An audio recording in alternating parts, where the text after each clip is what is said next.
Good evening, everyone, and welcome to our Lenten mission. I invite you to kneel.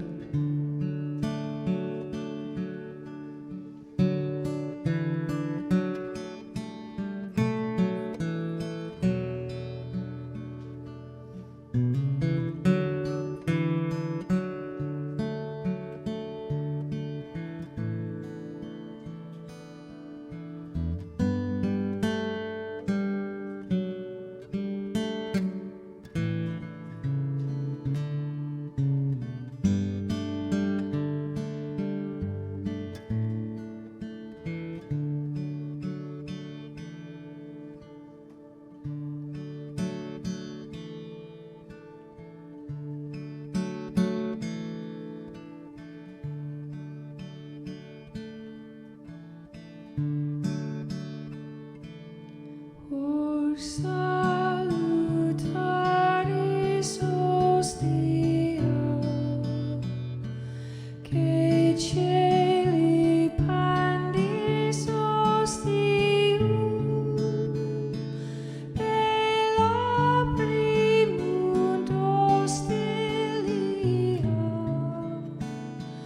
dauro per auxilium.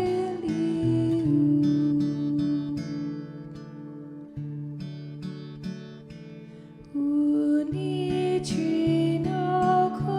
Domino,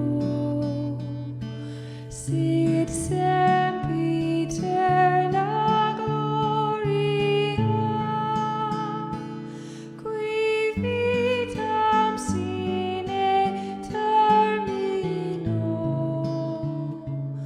nobis donet et patria.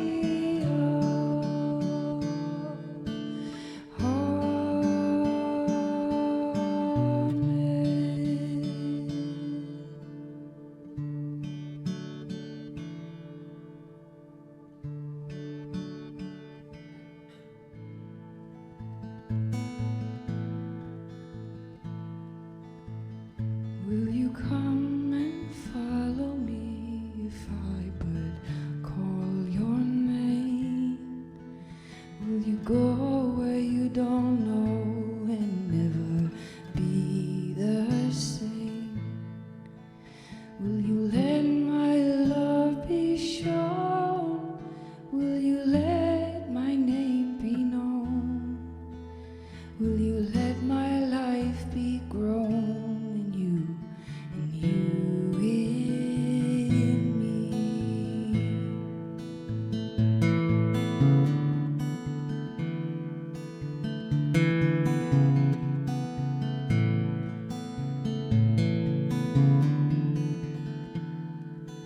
Will you leave yourself behind if I but call your name?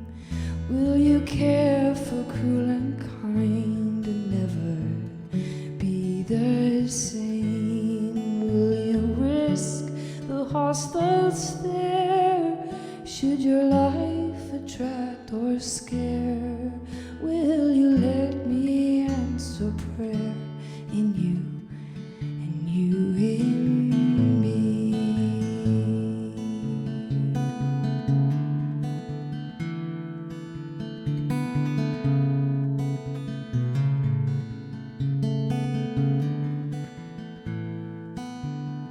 Will you let the blind see if I but call your name?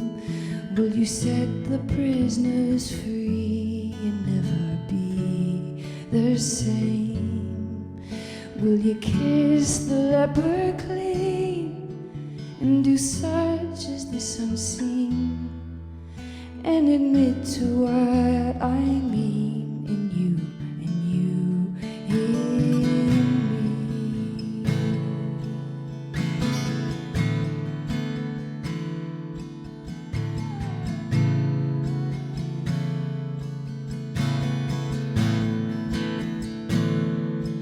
Will you love the you hide if I but call your name? Will you quell the fear inside and never be the same?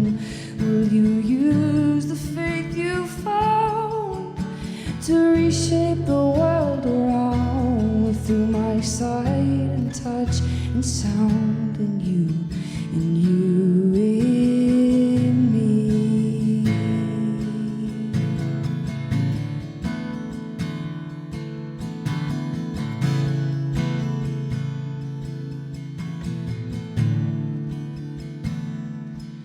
Lord, your summons echoes true when you but call my name.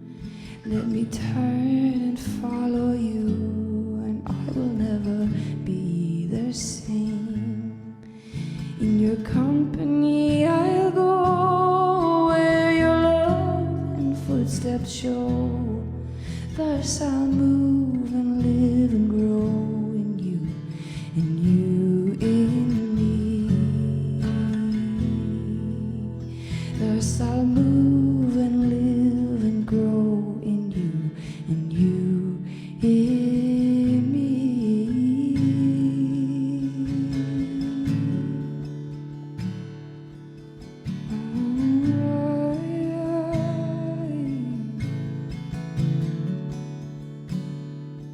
Will you come and follow me? He's asking you tonight, will you come and follow me?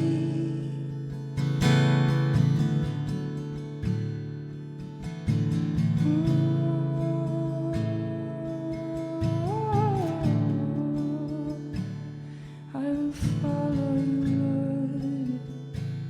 I will follow you, Lord.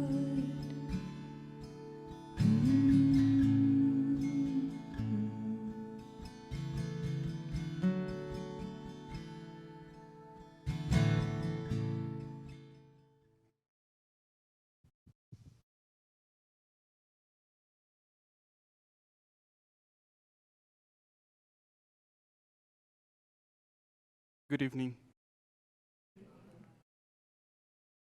Thank you for coming back tonight. And for those of you who are here for the first time, welcome. Last night, we reflected on how often we get away from God through our life and how sin seeps into our life. And little by little, we walk away from Him or we become lukewarm. But especially during this season of Lent, the church invites us to come back to the Lord with our whole heart. And that is an invitation that the Lord makes all of us every day of our life, but especially during this time to come back to Him. Tonight, I would like to focus our reflection on what does it mean to encounter Christ in the poor. And in order to encounter Christ in the poor, we must have a personal encounter with Him in our life. We had to know Him as a person and develop a relationship with Him. And it is at that point that we are able to see Him as we see our brothers and sisters who are poor, who have less than what we have. And when I speak about the poor, I'm not only speaking about those who lack material possessions. At times, there are people who have plenty of money and financial means, but they are very poor because they do not feel loved or cared for. So there are so many of us, in so many ways, we are poor too. I grew up in a small village, as I told you last night, in the Dominican Republic. And in the village that I grew up, all of us were Christian. The majority of us were Catholics, which meant that religion was at the center of our life. And all of us went to church. Whenever the priest would show up, because we were a mission chapel, the priest used to come twice a month, the first Sunday of the month and the fourth Sunday of the month. Those were the time when the priest would come, make his round, and came through our city. And the way that you knew that the priest was here was because as he came into the village, he would be blowing his horn, so letting us know that it was time to get to church. And then he used to give us like 45 minutes for us to get into the church. But then when I was 11 years old, one of my cousins had an accident. He had a motorcycle accident. And eventually, my parents asked me if I was willing to go into the city to help take care of him. So when I got into the city to help with the care of my cousin, religion was no longer at the center of our life. because it was the second biggest city in the Dominican Republic, Santiago, a beautiful city. But when I was going there in school, I didn't. Little by little, I started drifting away from the church, and I started not going to mass. I wasn't living with my parents at that point, but it wasn't only because I wasn't living with them at this point, and because my cousins were not very religious. But the reason that I started drifting away was because when I used to, even though I went to a private school, religion was still part of the school. Like we always read the gospel before we began our classes.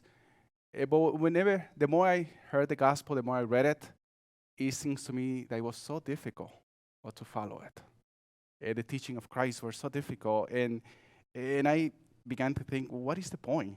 Why am I going to church every Sunday?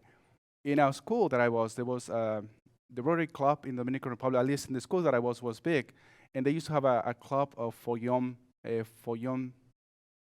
people my age in high school that is called Interact. I had never seen it here, but over there we used to have it. It was very big, and I joined that club, and every Sunday we used to go to a hospice. It's a hospice that took care of indigent old elderly people that didn't have family to take care of them.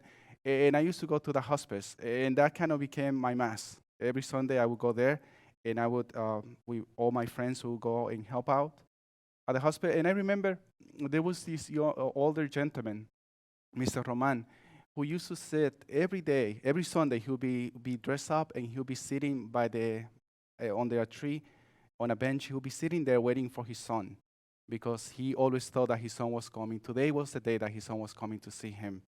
And Sunday after Sunday, his son never showed up. And it was very sad. And we used to try to entertain him and to distract him until lunchtime when we served him lunch, so that he wouldn't feel too sad about the reality that his son didn't come. But he would always say, he's coming next week. He'll be here next Sunday. But that never happened, unfortunately. So for me, the turning point in my life was when I read the life of St. Francis. There is a collection story about Francis and his brother that is called The Little Flowers of St. Francis. It's a very beautiful, small book that tells the story of the beginning of the Franciscan order. And in that book, we will hear, if you read it, and most of us, those of us who know something about the life of Francis, we know that we always speak about the fact that when Francis was a young man, one day after he came from work, he was praying in a little chapel in Assisi, San Damiano is called, and that Jesus spoke to him from the crucifix. And at that crucifix, Jesus told Francis that he wanted Francis to rebuild the church. And Jesus told him that, look, the church is falling into ruin.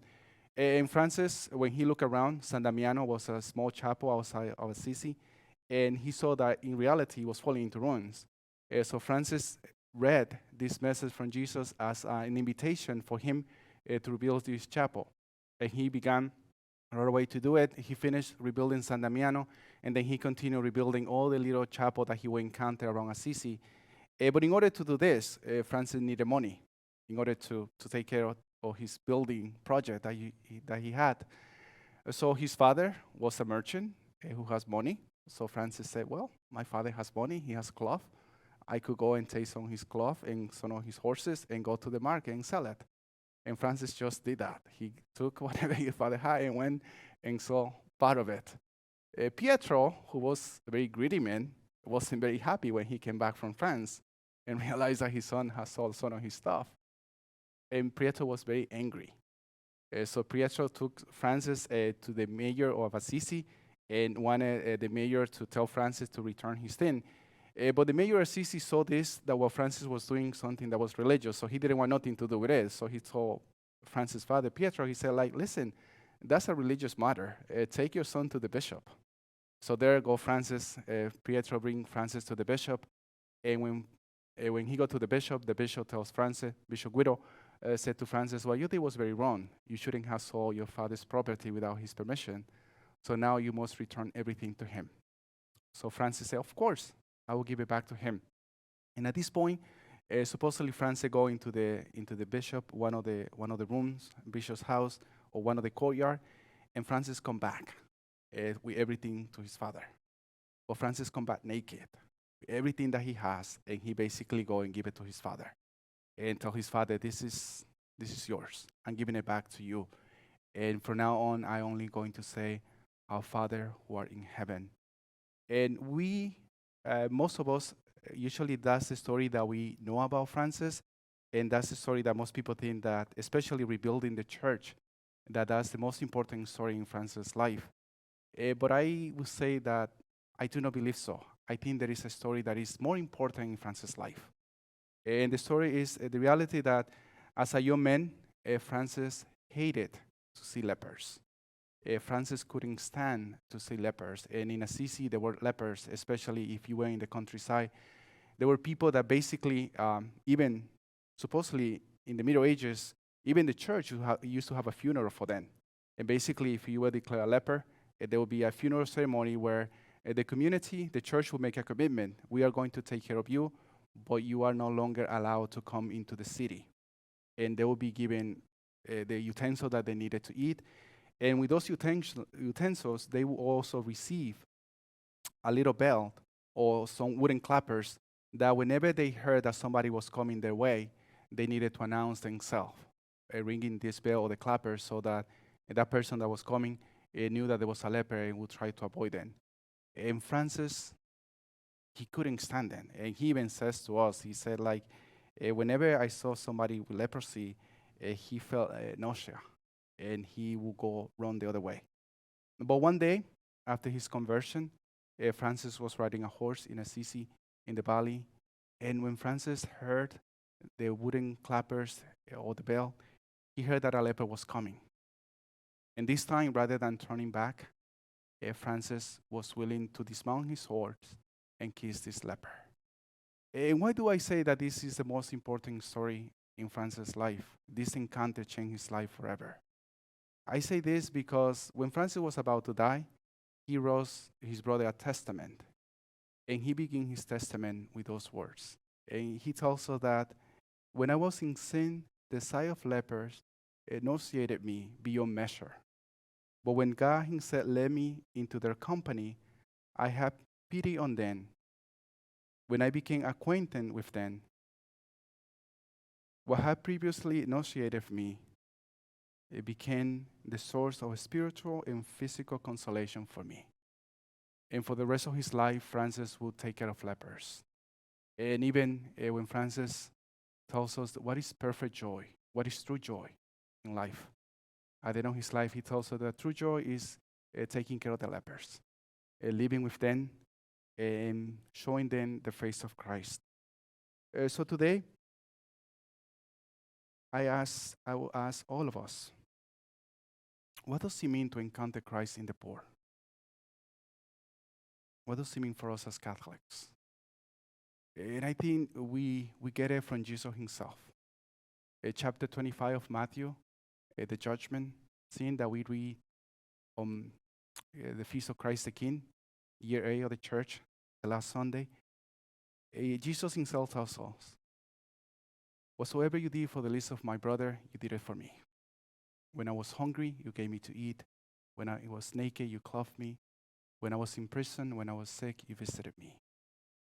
And that's the reason, that's how we encounter Christ in the poor. Because when we see a poor person, we are able to see Christ in them. Well, at least that's the expectation that Jesus has of us. But who are the lepers? Who are the lepers in my personal life? We may quickly say, or think to ourselves, I don't have any lepers in my life. There are no lepers. But in reality, most of us at least have one person that is a leper. There is a person that we tend to avoid, a person that we have put into a box, that we want nothing to do with them. A person that we might even think silently in our hearts, this person is beyond redemption. This person is never going to change. That's our leper. And some of us have many lepers. Some of us have put a whole group of people into that box. There are many people that we want nothing to do with them in our own personal life. Are we willing to embrace them? Are we willing to dismount our own horse and embrace the leper? And then, who are the lepers in our society? Who are the lepers in our own church? The people that we do not want nothing to do with them. There are so many categories that we could name, that we could mention, and that we could talk about it. But today I will propose that we focus on the homeless. I believe that in our own city, the homeless are treated as lepers. When I came to the United States in the year 1999, I was living in New York City.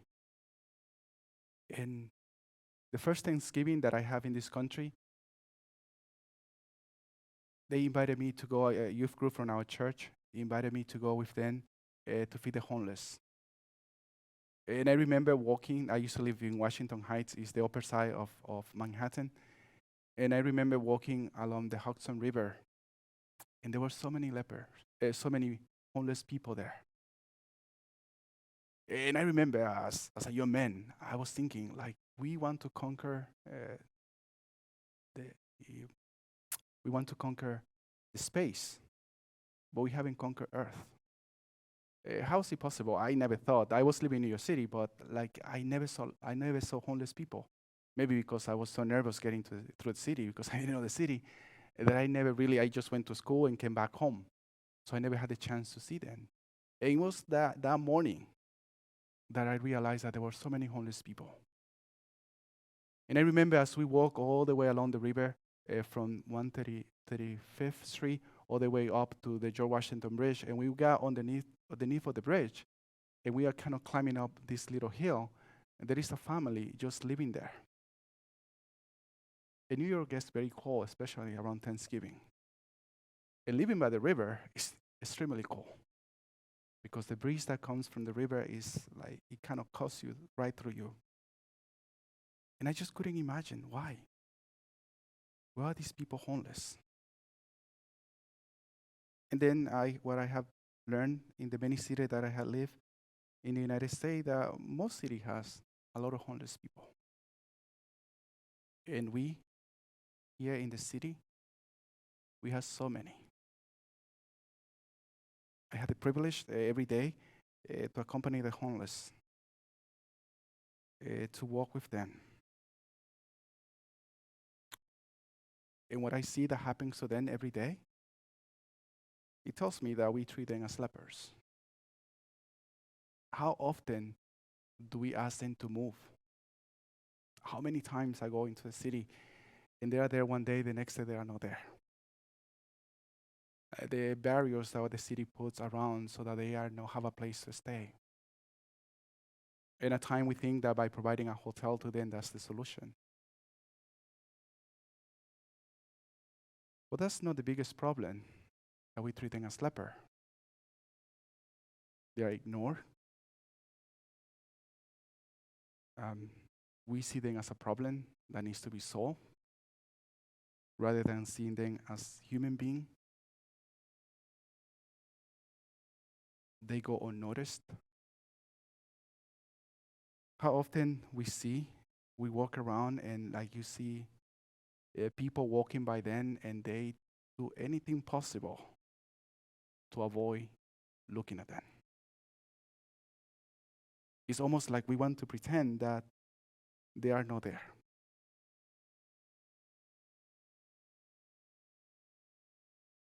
I was in Hoboken, New Jersey once when I was in the post-novitiate, and I was working with one of the brothers, and there was a man that used to come to the soup kitchen that we used to work, and Randy hasn't come to the soup kitchen for a few days. And when Randy came into the soup kitchen, this brother said to Randy, I haven't seen you for a few days. And Randy's response to him was very simple. It is good to be noticed. It is good to be noticed. Randy thought that although he was asking for a few days, that nobody was going to notice that he was missing. So during this Lent, how does our prayer and our sacrifices spill into generosity? There are so many ways that we could help those who are rejected in our society. There are so many ways that we can help them. Unfortunately, we often reduce our help to the finance that we provide, and which is needed. In order for us to feed the homeless, we need money every day. In order to make the bags, we need money to do it. We need money for gas. We need money for all that stuff. And that is good that people are willing to do that. But I would say that what the homeless need the most is our willingness to accompany them with compassion. During Francis' time, the city of Assisi and the church provided for the lepers. And that was a commitment that we made with them, that we're going to give you something to eat. You always will have something. You have a place to stay. And we'll be there for that. But what we didn't provide the leper was our presence, our company. And when Francis dismounted a horse and kissed a leper, just imagine how that leper felt. Finally, I'm again a human being. Finally, somebody noticed me. Finally, somebody cares for me. Mercy. Pope Francis often speaks that he wants a church that is merciful. And John the 23rd said at the beginning of the opening of Vatican II, he said that he wanted a church for the poor. A church that was walking with the poor. And mercy is a beautiful word, mercy. To enter into the mystery of the other person with our whole heart.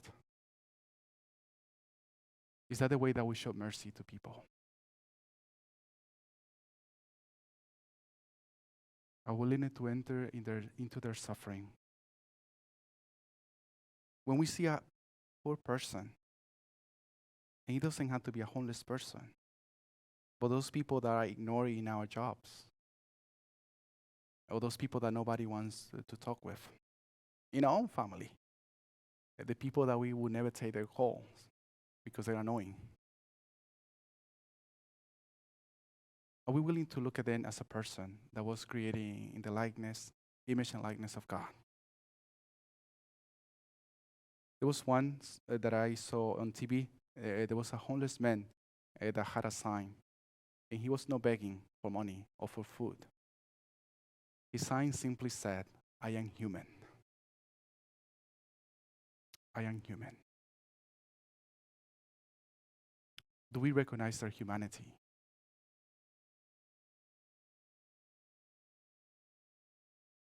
And I think we recognize their humanity when we are willing to engage them in a conversation.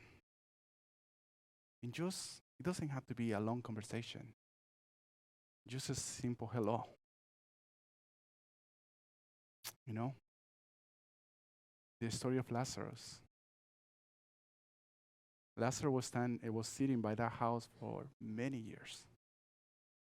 And that man never noticed him. Who are the Lazarus in our own life? Who are the people that we do not notice in our own city? Because when we accompany the homeless or when we accompany the poor, we remind them that God loves them. And I have been told even by some of our brothers, why do you want to do this kind of work? Some of them will say, you speak Spanish, you could be working in a parish full time, you could be helping in a greater way, as they would tell me.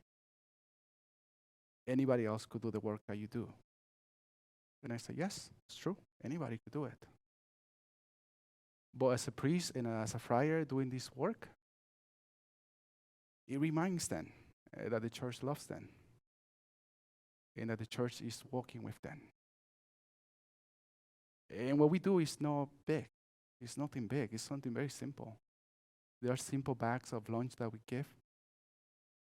But the greatest gift that we bring to them is our willingness to sit down with them and to have conversation, to know their name, and to make an effort to learn their name.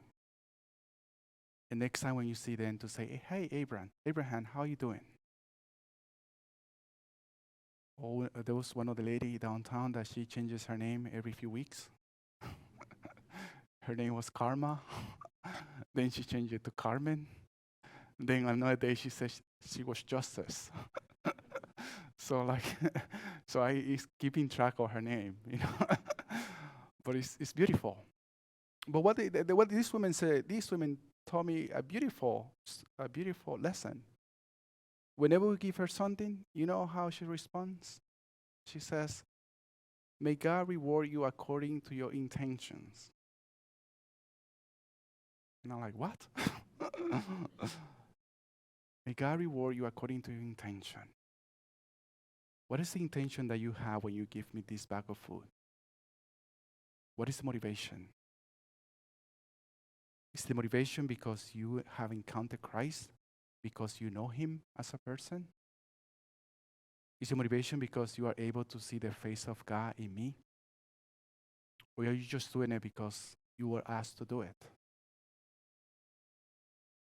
And this, I think that when we go into this work, we think, at least I thought that I was going to make such a big difference in people's life, and that I was going to make the kingdom of God present in a magnificent way, and that I was the one that was going to be doing all these things. But then, when you get into the work, you realize that you are not doing much. That what the people are the one that give you so much. Because every day you are able to see Christ in them, in so many simple ways, in the way that they help each other, in the way that they care for each other, in the way that they are willing to ask us when we go by. They will say like, he's not there, but he'll be back later. You could give me the bag and I'll give it to him when he comes back. Like the reality that they create this sense of community among themselves, in that they help each other, in that they take care of each other. You know, and they don't have to, because like for them it would be easier just to say like, he's not there, you could give me his bag to me. But the fact that they are willing to share and to take care of each other. But also, when we sit down with them and we hear their stories, we come to know them as person, and we come to know them people like us, people that have a story, people that have a family, people that have many joys, people that have many sorrows. In a time we come to know why they are where they are today. What brought them to that place? So I hope that through this Lent, if we're willing to come back to Jesus with our whole heart, and if we come back to him, that we are also willing to recognize him in the poor. That we're willing to look into our life during this season of Lent and to ask ourselves, who are the lepers in my life? Who are the people that I have placed in this box that I want nothing to do with them? And I hope that, like Francis, and I'm sure Francis was trembling as he came down from that horse, because he knew that this person, this man that he was about to embrace, was going to smell very bad. You know? But Francis did it. But I do not believe that Francis did it because of his own power. I think he did it because he was open to the grace of the Spirit.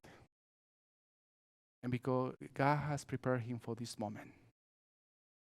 And that moment was not a coincidence. God has prepared Francis. And then that's why at the end of his life, Francis is able to go back and remind his brother, this is what changed my life, when I was willing to embrace this leper. May the Lord give us that grace to embrace the leper in our own personal life, to embrace the lepers in our own society, the lepers that we have in our own church, those people that we have placed in a box, and to know that they are also made in God's image and likeness. To know that they also bear the image of God, and that to ask God to give us the grace to love them. As a community of faith, we have been entrusted the responsibility to make the kingdom of God present in our midst. All of us. And we do it by the way that we live the gospel. At the beginning of my life, as a young man, I saw the gospel as something that was impossible to live. But Francis told me that it was possible because Francis was able to leave behind everything and follow Jesus. And at the beginning of his rule to us, his brothers, he said the rule in life of the friars minor is to live the gospel. That's simple. That's all he asks of us, that we're willing to live the gospel. It is difficult, but with God's grace, we're able to do it. I will conclude my reflection today by reading a prayer by St. Teresa of Avila. Teresa wrote, Christ had no body but yours, no hands, no feet on earth but yours. Yours are the eyes with which he looks with compassion on this world. Yours are the feet with which he walks to do good. Yours are the hands with which he blesses all the world. Yours are the hands, yours are the feet, yours are the eyes, you are his body. Christ had no body now on earth but yours. May our life be a reminder to all that Jesus still walks among us. Thank you.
to serve.